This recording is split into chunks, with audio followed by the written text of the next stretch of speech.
Hey everybody, this is Andy Pilc. It's day 5 of our astronomy unit, and in today's video, I'm going to be talking about the differences between the 4 terrestrial planets in our solar system and the 4 Jovian planets. We'll take a look at some of the data in the ESRT before moving to the Open Space software that was developed by the American Museum of Natural History.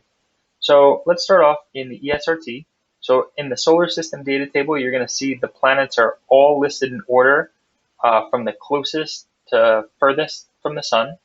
And this caption here is the mean distance or the average distance, because remember that all of the orbits, even though they appear circular, they're actually slightly eccentric, meaning there's going to be some parts of the orbit where the planet is closer to the sun and other parts of the orbit where it's furthest from the sun. So the first 4 planets, Mercury, Venus, Earth, and Mars, those are considered our terrestrial planets. And the next 4 planets, Jupiter, Saturn, Uranus, and Neptune, those are going to be our 4 Jovian planets. And on the bottom, we have Earth's moon, which is not a planet. So a couple differences to point out here. One would be the density of the planet. So when you're looking at the density, you're going to notice that the values in grams per cubic centimeter for the terrestrial planets are much higher than the densities for our Jovian planets. That's why our terrestrial planets are considered like the small rocky planets. That would be like the rocky part of it. They're solid ground, they're terrestrial. Whereas the Jovian planets, they're made of gases, and when you get closer to their cores, we'll actually see liquids.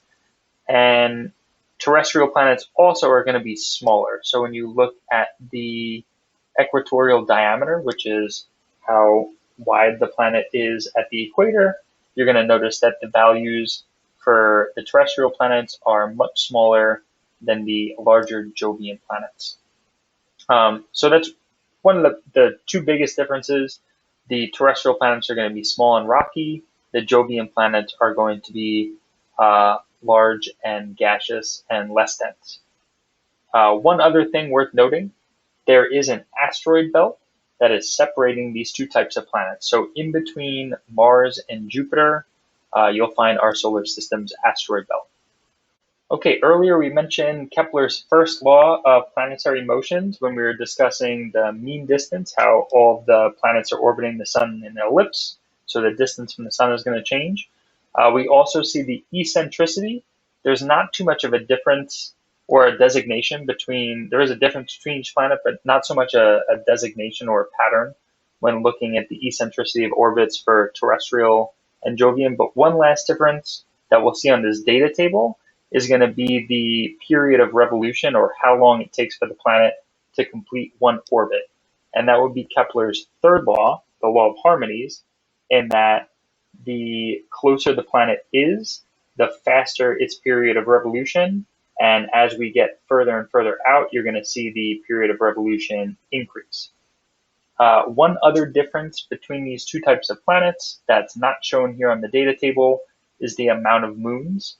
So terrestrial planets, you're not going to see large amounts of moons. The Earth has 1 moon, Mars has 2 moons. But when you move out to these larger Jovian planets, you're going to see much, much higher amounts of moons orbiting those planets. So now that we've taken a look at some of the data, let's switch over to open space and go out into space.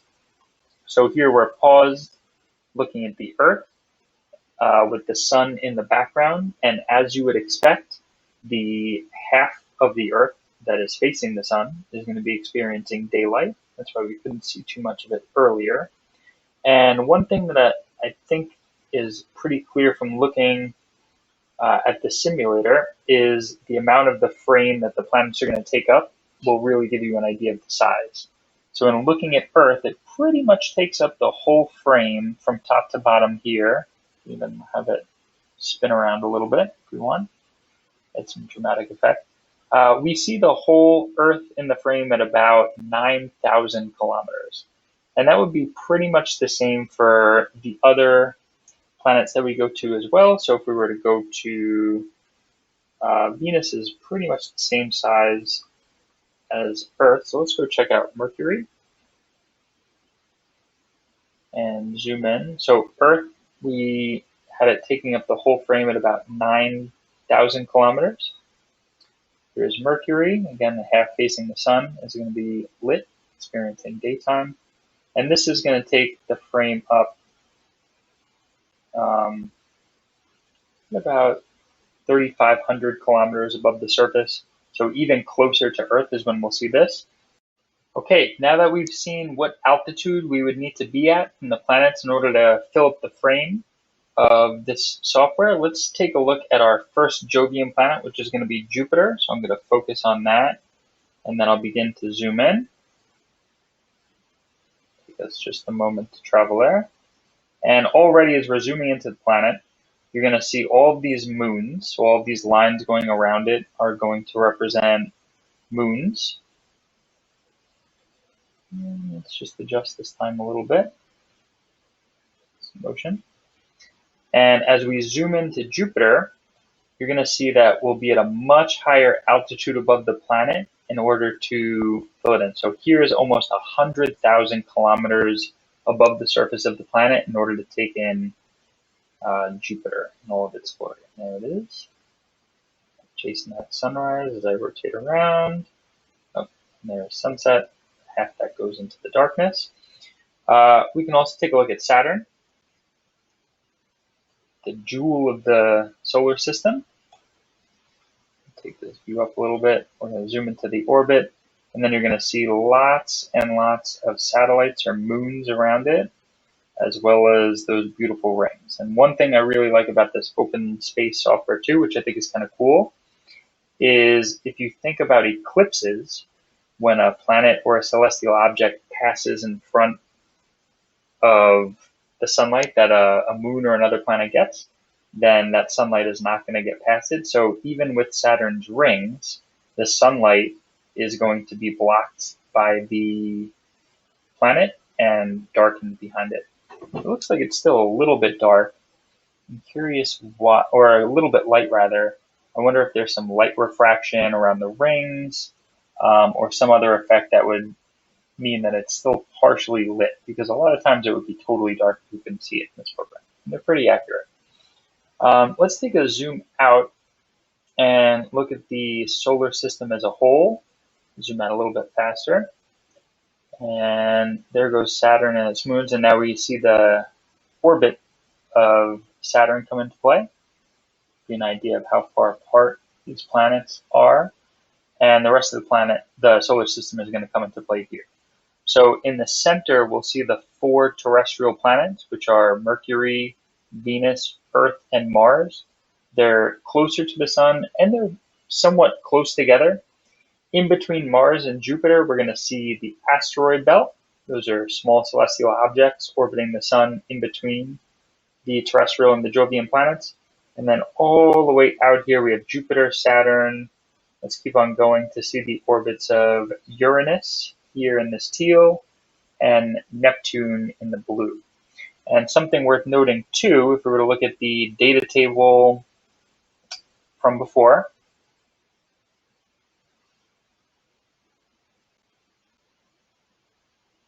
something also worth mentioning about the orbit of Neptune, if we were to look at the data table from the ESRT, one period of revolution for Neptune is 164.8 years.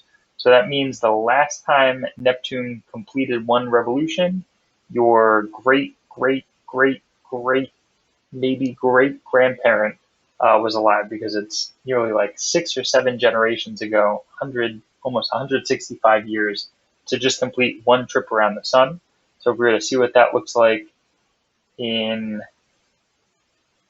fast time, we can crank this speed up to about 3 or 4 years per second, and let's just focus on the sun to see all of these planets moving relative to one another. So just focus in on that central point.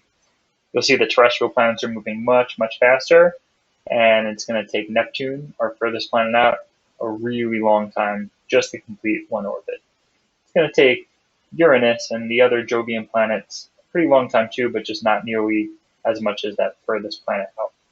Okay, to finish up for today, just to return to our slides here, So we talked about the terrestrial and the Jovian planets, how terrestrial are small and rocky planets, and Jovian are gas giant planets. Talking about the relationship between distance from the sun, terrestrial planets are closer, Jovian are further. And when we're talking about the speed of revolution or the length of one orbit, we know that our terrestrial planets orbit quickly and our further Jovian planets are going to take much longer to complete one revolution. You know where to look for your data in the ESRT when you're talking about distance and density. But lastly, I did really like this regions question, and we can kind of connect it to that open space software, and how half of a planet would always be lit, and it's the half that's facing the sun. I like this first question. The diagram below represents two planets of equal mass, A and B, revolving around a star.